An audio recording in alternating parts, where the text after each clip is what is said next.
Students, this is about me, myself Rohit Srivastava, incoming students from BREB University, pursuing in MSc. This is my mail ID and personal mobile number. For any query, you can move through it. And this is the thought of the lesson. Every moment has a momentous gift for you. Okay. Now, linear equation in two variables हम लोग कुछ topic पढ़ रहे थे. देखते हैं क्या क्या हमको इसमें पढ़ने को मिलेगा. Introduction of pair of linear equations, graphical representation of linear equation, nature of lines and consistency, methods of solving their linear equation like substitution method, elimination method and cross multiplication method, equation reducible to a linear equation, word problems based on the age, numbers and digits, fraction, time and works, distance, speed and time, geometry and the mensuration. Okay, now thank you for those students who participate in the comment section and ask the question related to the previous topic and previous session. Now in which topic we have covered, what are linear equation in two variables, what are the different ways of the solving these, algebraic expression and graphical. algebraic expression में हम लोग जाने algebraic method में हम लोग जानेंगे substitution, elimination and cross multiplication. Now क्यों हम इसको पढ़ रहे हैं, तो learn advanced math, increase critical in thinking, helps in problem solving, logical reasoning and deductive reasoning के कारण. एल्जेब्रिक एक्सप्रेशन में हम लोग जैसे मैंने बात किया था linear equation in two variables को तीन मेथड से सॉल्व करते हैं, substitution, elimination and cross multiplication.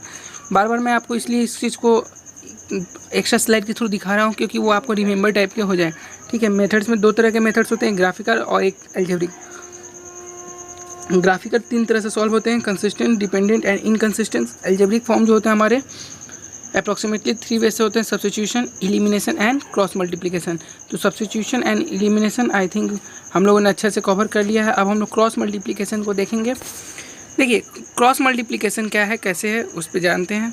Basically इतना ही जो पार्ट्स हैं हमारे क्रॉस मल्टीप्लिकेशन के पार्ट्स हैं. जैसे मान लीजिए कि दो लीनियर इक्वेशन के सिस्टम दिए हैं, एक दिया है a1x plus b1y plus c1 is equal to 0 और दूसरा दिया है a2x plus b2y plus c2 is equal to 0. जब इसका यूनिक सॉल्यूशन हो that is a1/a2 not equal to b1/b2, ये यूनिक सॉल्यूशन कहाँ से है इसके बारे में हम लोग नेक्स्ट सेशन में अच्छे से डिस्कशन करेंगे बेसिकली. तो इसमें हम लोग को जो ये फार्मूला यूज होता है, ठीक है, अभी तक एलिमिनेशन में या सब्स्टिट्यूशन मेथड में किसी तरह का फार्मूला नहीं आया था, बट नाउ इस मेथड में हम लोग फार्मूला का एक यूज करते हैं. वो फार्मूला क्या है, वो फार्मूला है x is equal to b1c2 minus b2c1 by a1b2 minus a2b1 और y का जो वैल्यू होता है वो कैसे फाइंड आउट होता है, c1a2 minus c2a1 upon a1b2 minus a2b1. ये सब टर्म कहाँ से आए ये जानने की कोशिश करेंगे हम लोग. ये भी हम लोग अप्रूवल जो होगा एक तरह से आपको एलिमिनेटिंग या फिर सब्स्टिट्यूशन मेथड पे ही सॉल्व होगा. जैसे हमारा दो इक्वेशन दिया था, एक a1x plus b1y plus c1 is equal to 0, इसको इक्वेशन 1 लेट कर लेते हैं, और a2x plus b2y plus c2 is equal to 0, इसको हम इक्वेशन 2 लेट कर लेते हैं. नाउ अगर हमको किसी एक टर्म को सॉल्व करना था तो हम क्या करते थे, दूसरे टर्म के वैल्यू को उसके अगेंस्ट टर्म जो होगा दूसरे इक्वेशन उसे मल्टीप्लाई करते थे. अब देखिए इक्वेशन 1 में देखिए तो b1 का टर्म है b1y, अगर नीचे हमारे b2y है, अगर हम y के टर्म को सब्स्टिट्यूट करना चाहें या एलिमिनेट करना चाहें तो हम क्या करें, b2 से अगर ऊपर हम मल्टीप्लाई करते हैं तो इक्वेशन 1 में हम b2 से मल्टीप्लाई करेंगे, और b1 से अगर हमको सॉल्व करना है तो b1 को नीचे सॉल्व करेंगे ना, यानी b1 को नीचे हम लोग मल्टीप्लाई करेंगे. ठीक है, तो इस तरह से हमारे इक्वेशन में कुछ ऐसे वैल्यू देखने को मिलेंगे. अब देखिए multiplying 1 by equation by b2, 1 में b2 से मल्टीप्लाई किए और 2 बाई b1 और दूसरे में क्या किए b1 से मल्टीप्लाई किया, उसका से क्या किया सब्ट्रैक्ट करेंगे दोनों को. जब सब्ट्रैक्ट करेंगे तो हमारा ये जो टर्म था वो कैंसिल हो जाएगा, लेकिन इस टर्म के साथ हमारा क्या आ जाएगा वो देखिए, उस टर्म के साथ हमारे एक एक्स्ट्रा वैल्यू जाएंगे, वो क्या आएंगे, ये a1x तो था ही, और चूँकि हम इक्वेशन 1 में क्या किससे मल्टीप्लाई किए हैं b2 से, तो ये हमारा हो जाएगा a1b2x माइनस प्लस c1 है तो ये हमारा क्या हो जाएगा plus b2c1. Okay, similarly second equation हमारा क्या हो जाएगा, चूँकि सेकेंड इक्वेशन हम b1 से मल्टीप्लाई किए हैं तो ये क्या बन जाएगा a2b1x प्लस b1c2. ठीक है, सेकेंड इक्वेशन हमारा.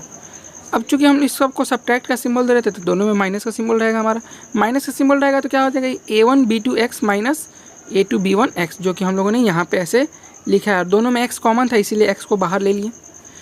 इज इक्वल टू के टर्म में चूँकि इधर माइनस हमारा आएगा ये चीज़ इन का पार्ट, तो अगर इक्वल टू को उधर ले जाते हैं तो हमारा प्लस में चला जाएगा ना, तो ये क्या बन जाएगा b1c2 माइनस B2C1। ओके, अब अगर हम यहाँ से x के टर्म को x के साथ जो मल्टीपल है या फिर कॉफिशिएंट है उसको हम लोग नेक्स्ट साइड में ले जाएं इक्वल टू के, तो चूँकि इधर मल्टीप्लाई में उधर जाएगा तो डिवीजन में जाएगा नेक्स्ट साइड में, तो x इज इक्वल टू क्या हो जाएगा B1C2 माइनस B2C1 अपॉन क्या हो जाएगा A1B2 बाई A2B1।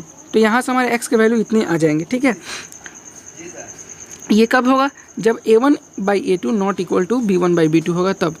अगर ऐसा होता है, या फिर आप ऐसे भी कर सकते हैं कि ये नीचे वाला जो टर्म है जीरो के इक्वल नहीं होना चाहिए, जीरो के इक्वल हो जाएगा तो अनडिफाइंड हो जाएगा वो। ठीक है,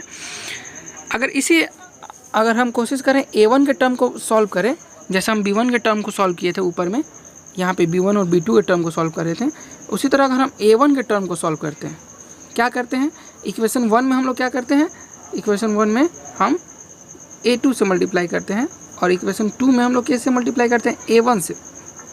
तो हमको क्या गेट मिलेगा, जैसे यहाँ पे B1 का और B2y का टर्म गया था वैसे यहाँ पे ये टर्म चला जाएगा हमारा, तो उससे हमारा एक टर्म मिल जाएगा क्या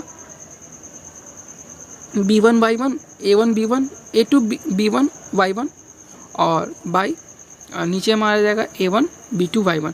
तो उससे हमारा ये चीज़ कॉमन मिलेगा, जैसे हमारा ये चीज़ कॉमन मिला था वैसे ही ये हमारा कॉमन मिलेगा इस रिस्पेक्ट में। y को चूँकि कॉमन लिया और यहाँ पे मल्टीपल है उसका या फिर कॉफिशिएंट है तो नेक्स्ट साइड में जाएगा तो डिवीजन का टर्म में चला जाएगा, तो यहाँ से हमारा y का वैल्यू ये मिल जाएगा।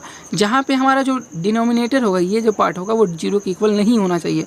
जीरो के इक्वल हो जाएगा तो क्या हो जाएगा, जैसे a बाई आप लोग पढ़े होंगे रेशनल नंबर में a बाई जीरो अगर आता है तो ये अनडिफाइंड कहलाता है। ठीक है, तो इस तरह से आप क्या देखते हो कि x का जो सॉल्यूशन होगा आपका यहाँ से ये मिलेगा B1C2 minus B2C1 by A1B2 minus A2B1, और y का जो सॉल्यूशन होगा वो क्या मिलेगा आपको, वो आपको मिलेगा C1A2 minus C2A1 upon A1B2 minus A2B1। तो इस तरह से हमारे दो इक्वेशन मिल जाएंगे, दो सॉल्यूशन मिल जाएंगे, एक x के और एक y को। अगर हम लोग इसको और भी कैसे लिख सकते हैं, अगर यह इसको हम इस चीज़ को हम इसके नीचे लाएँ तो ये क्या बन जाएगा x upon B1C2 minus B2C1, और y के टर्म के नीचे इसको अगर लाएँ तो ये क्या बन जाएगा y upon C1A2 minus C2A1। अब चूँकि देखिए ये दोनों टर्म अप्रॉक्सीमेटली एक जैसे हैं तो इक्वल टू में ये 1 के टर्म में जाएगा ना, तो ये देखिए चूँकि अगर ध्यान से देखें हम यहाँ पे तो आप इसको ध्यान से देखिएगा तो ये x अपॉन ये इतना आ जाएगा। ठीक है, और इसके नीचे ऊपर तो 1 रह जाएगा क्योंकि ये उसका मल्टीपल था छोड़ के गया, और y के टर्म में भी ये नीचे आ जाएगा तो यहाँ पे 1 रह जाएगा। तो हमको यहाँ से एक इक्वेशन देखने को मिलेगा, एक तरह से एक फॉर्मेशन या सिंपल रूप कह सकते हैं। हमको क्या मिलेगा, देखने को मिलेगा x upon B1C2 minus B2C1 is equal to y upon C1A2 minus C2A1 is equal to 1 upon A1B2 minus A2B1। Okay, तो इस मेन इसमें यही चीज़ है, आपको दो चीज़ कॉमन है। अगर देख लीजिए इक्वेशन में अगर आप x का टर्म को लेते हैं तो आप a के टर्म को छोड़ेंगे और क्रॉस मल्टीप्लाई करेंगे किस चीज़ का, B1 और C2 का और फिर B2 C1 का। अगर y लीजिएगा तो आप किसका टर्म को छोड़िएगा, क्योंकि देखिए अगर हम बात करें A1x plus B1y plus C1, अगर आप x का टर्म को लीजिएगा तो आप इस टर्म को छोड़िएगा। ठीक है, आप इन दोनों टर्म को रिलेट कीजिएगा। अगर y के टर्म को लीजिएगा तो इस टर्म को छोड़ के इन दोनों टर्म को रिलेट कीजिएगा। ठीक है, और लास्ट में 1 लीजिएगा तो आप C1 मतलब कांस्टेंट टर्म के जगह पे आप 1 लेते हैं तो फिर इन दोनों टर्म को रिलेट कीजिएगा। डैट मीन्स ax और by के जो टर्म होंगे जो लीनियर इक्वेशंस में दिए होंगे दोनों इक्वेशन के रिस्पेक्ट में उसी को रिलेट करेंगे। ठीक है, तो वहीं यहाँ पे इस चीज़ को एक रिलेशन यहाँ पे दिखाया गया, ध्यान से देखिए। अगर x लिया है तो उसने क्या किया, B1C2 को मल्टीप्लाई किया और माइनस B2C1। y लेंगे तो क्या करेंगे C1A2 माइनस C2A1, और 1 लेंगे तो क्या करेंगे A1B2 माइनस A2B1। तो अगर इसको माइंड में हम रखते हैं तो हमारे क्वेश्चंस कभी नहीं फंसेंगे। बहुत इंपॉर्टेंट ये है क्योंकि इससे बहुत सारे डाउट्स बनते हैं, लोग बहुत सारे कन्फ्यूजन आते हैं इसमें। तो इससे आप इस फॉर्मूला को हमेशा के लिए याद कर लीजिएगा, एक x is equal to what B1C2 minus B2C1 upon A1B2 minus A2B1, और y is equal to what C1A2 minus C2A1 upon A1B2 minus A2B1। अब हम कुछ क्वेश्चन देखेंगे इससे रिलेटेड कि कैसे क्वेश्चन पूछ सकते हैं। अप्रॉक्सीमेटली 2 तरह से इसमें क्वेश्चन हमारे अभी तक हम लोग के एग्जाम में पूछे भी गए हैं, और जब वर्ड प्रॉब्लम में जाएंगे तो इससे रिलेटेड भी आप क्वेश्चन बना सकते हैं। फर्स्ट ऑफ ऑल पहले आप इक्वेशन सॉल्व करना सीखिए, जैसे एलिमिनेशन मेथड्स के थ्रू, सब्स्टिट्यूशन मेथड के थ्रू। अब इसके थ्रू समझिए, जैसे क्वेश्चन कर रहा है solve the system of equation. ये एक इक्वेशन दिया है 2x plus 3y is equal to 17 and 3x minus 2y is equal to 6 by the method of cross multiplication. Cross multiplication method से इसको सॉल्व करना है। तो सिंपल है कि हम इसी इसको कैसे लेट कर लेंगे, इसको इक्वेशन 1 मान लेंगे, इसको इक्वेशन 2 मान लेंगे। अगर ये 70 इधर इक्वल टू के प्लस में, तो इधर आएगा तो माइनस में जाएगा, वही भी 6 भी इधर प्लस में, इधर आएगा तो माइनस में आएगा। तो वहीं यहाँ पे हम लोगों ने करके उसको इक्वेशन 1 और 2 लेट कर लिया। अब देखिए मैंने बताया था कि अगर एक्स के टर्म को लीजिएगा तो आप किसको रिलेट कीजिएगा, वाई के टर्म को। तो एक्स की जगह यहाँ पे इस चीज़ को छोड़ देंगे हम और इन दोनों को रिलेट किए हैं यहाँ पे। तो 3 आप देख रहे हैं -2, ये वाई का टर्म हो गया हमारा। साइन रहेगा अगर माइनस का तो वो जरूर लीजिएगा, ठीक है। और दूसरा हमारा टर्म क्या बचा था, एक्स के रिस्पेक्ट में -17 और -6, तो वो यहाँ पे हम लोगों ने पुट कर दिया। नाउ अगर हम वाई को लेते हैं, वाई को लेंगे तो हम क्या करेंगे, इस टर्म को भूलेंगे, हम एक्स और सी को रिलेट करेंगे ना, ठीक है। तो 2 और 3, तो 2 और 3 हमारा यहाँ पे हो गया। और सी का जो टर्म था हमारा ऑलरेडी यहाँ पे मेंशन्ड है। अगर हम सी कांस्टेंट टर्म लेंगे, तो कांस्टेंट टर्म लेंगे तब क्या करेंगे, कांस्टेंट टर्म लेंगे तो फिर इसको मैं छोड़ के इन दोनों को रिलेट करूँगा। तो 2 और 3 तो ऑलरेडी यहाँ पे है हमारा, तो बचता हमारा क्या है, +3 और -2, जिसको हम लोगों ने यहाँ पे मेंशन कर दिया। नाउ अगर आपको फॉर्मूला डायरेक्ट याद है तो आप इसमें भी अप्लाई कर सकते हो। मैंने क्या किया, फॉर्मूला के बेसिस पे इसको ही बनाया गया। अगर एक्स लिया तो मैंने क्या बोला था, क्रॉस मल्टीप्लाई करेंगे डाउनवर्ड्स। तो 3 × -6 माइनस फार्मूला का -2 × -17, ठीक है। सब देखिए ब्रैकेट में रखा हुआ है, टू साइंस एक साथ नहीं रह सकते हैं, या तो प्लस माइनस या फिर माइनस माइनस या इंटू माइनस। तो इसको क्या कर सकते हैं, हमेशा हमको क्या रखना पड़ेगा, ब्रैकेट में रखना पड़ेगा। वाई के टर्म जब लेंगे तो हम लोग क्या करेंगे, -17 में 3 से -6 × 2, जो कि यहाँ पे हम लोगों ने किया। सी का टर्म जब लेंगे तो 1 का, तो इसमें क्या करेंगे 2 × -2 और 3 × -3। ये एक माइनस तो फार्मूला का रह गया, ये 3 × 3 आया, ठीक है। अब देखिए मल्टीप्लाई किए तो हम लोग क्या हो गया, x/6 3 × 18 -18 आ गया, माइनस का माइनस 7 × 2 = 34 और माइनस माइनस हमारा क्या हो गया प्लस, तो 34 यहाँ पे आ गया। y = what, y/17 3 × 51 -51 plus minus minus plus होगा ना, ये दोनों माइनस माइनस प्लस हो जाएगा, तो प्लस यहाँ पे कर दिए। 6 × 2 = 12 = 1/2 2 × 2 = 4 -4, चूँकि माइनस यहाँ पे 2 का है, माइनस का माइनस 3 × 3 = 9, ओके ना। तो ये हमारा ये सॉल्व इतना आया। अब देखते हैं अगर इसको हम करें x अपॉन माइनस माइनस क्या होता है, प्लस होता है ना। तो 13 प्लस 18 = व्हाट, 52 और ग्रेटर का सिंबल -52 यूज हो जाएगा। y/51 में से जब 12 जाएगा तो क्या होगा, चूँकि माइनस प्लस माइनस होता है 39 आएगा, और ग्रेटर सिंबल क्या है हमारा -51 का, तो माइनस सिंबल यूज होगा। 1/ इन दोनों को ऐड करेंगे, चूँकि माइनस माइनस प्लस होता है, तो 19 और 4 13 होगा, और ग्रेटर का सिंबल -9 है, 9 है तो 9 का सिंबल माइनस होगा। ऐसे आप क्या करेंगे, अब तो हमारा एक ये टर्म मिल गया। अब ये टर्म मिल गया तो एक बार हम x को 1 के साथ रिलेट करेंगे, एक बार y को 1 के साथ रिलेट करेंगे। तो x = क्या दिया था हमारा, -15 x बाई -52 = 1 / -13। अब देखिए बेस टू बेस काटिएगा, 13 4 = 52। अब ये माइनस से माइनस भी कैंसिल, तो x/4 = 1। तो x = व्हाट, x = हमारा 4 यहाँ से आ गया। सिमिलरली y को अगर हम इससे रिलेट किए, y को रिलेट करने का मतलब क्या हुआ कि y/-39 = 1/-13, 13 3 = 39, तो y = 3। यहाँ से हमारे x और y के सॉल्यूशन मिल गए 3 और 4, ठीक है। तो अभी तक हम लोगों ने 2 मेथड से ही समझा था x और y का वैल्यू निकालना, लेकिन यहाँ पे एक और मेथड से समझा। एक और क्वेश्चन देखते हैं। अगर क्वेश्चन में कह रहा है 2x + 3/y = 13 and 5/x - 4/y = -2। देखिए दोनों में यहाँ पे क्या है, अगर हम 2/x लिखें इसका मतलब क्या हुआ, 2 × 1/x लिख सकते हैं, और 3/y लिखें इसका मतलब क्या हुआ, 3 × 1/y लिख सकते हैं। अगर हम 1/x को u मान लें और 1/y को u भी मान लें तो कोई यहाँ पे प्रॉब्लम नहीं होगा। सिंपली वही हम लोगों ने क्या किया, 1/x को u मान लिया और 1/v को y मान लिया, ठीक है। तो अगर हम उसको लेट कर लिए 1/x को u और 1/v को v, 1/y को v, तो इस इक्वेशन कैसे बन जाएगा, ये चूँकि 2/x था और 2 को हम 1/x लिखे थे ना, और 1/x को हम क्या लेट कर लिए, u लेट कर लिए, तो 2u प्लस 3/y को क्या लिख सकते हैं 3v, क्योंकि 1/y को हम क्या माने, v माने, और ये था प्लस में 13 था, इधर आएगा तो माइनस में आ जाएगा, सिंपल। सिमिलरली इस इक्वेशन को भी आप सॉल्व कीजिएगा तो ये हमारा वैल्यू देखने को मिलेगा। तो इससे हम क्या करें, इक्वेशन 1 और 2 इसको लेट कर लेते हैं बेसिकली सिंपली वे में, 1 और 2। अब हम क्या करते हैं, वही सिंपल है कि जैसे मैंने बताया था कि रूल को देखेंगे एक्स अगर टर्म लेंगे तो एक्स के टर्म को जो होगा उसको फॉरगेट करके u n y n constant term को लेंगे। तो यहाँ पे एक्स नहीं दिया, यहाँ पे क्या दिया हमारा, यहाँ पे दिया है हमको भी एन यू का टर्म। तो कोई बात नहीं है, हम एक्स की जगह यू ले लेते हैं, भी की जगह वाई ले लेते हैं, वाई की जगह भी ले लेते हैं। तो ये क्या हो जाएगा, यू अपॉन इसके टर्म को भूलेंगे हम लोग, इसको टर्म को भूलेंगे तो 3 × 2 हो जाएगा हमारा।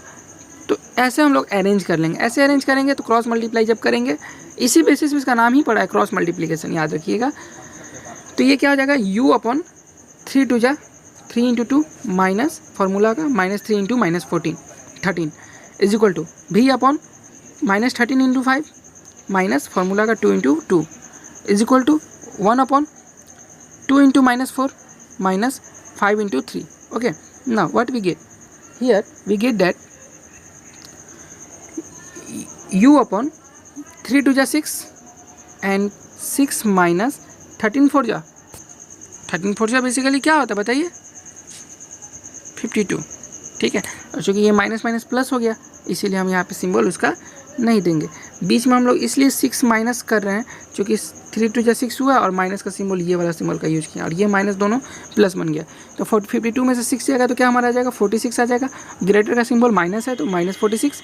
सिमिलरली 13 5 जा 65 तो -65 -2 2 जा 4 और दोनों माइनस माइनस प्लस होता है तो -69 हमारा ये हो जाएगा। तो यहाँ से हमारा -69 हो गया।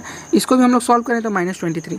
मैंने क्या बोला कि इन दोनों को एक बार रिलेट करेंगे और एक बार इन दोनों को रिलेट करेंगे। ठीक है, तो वैसे हमारा क्या हो गया कि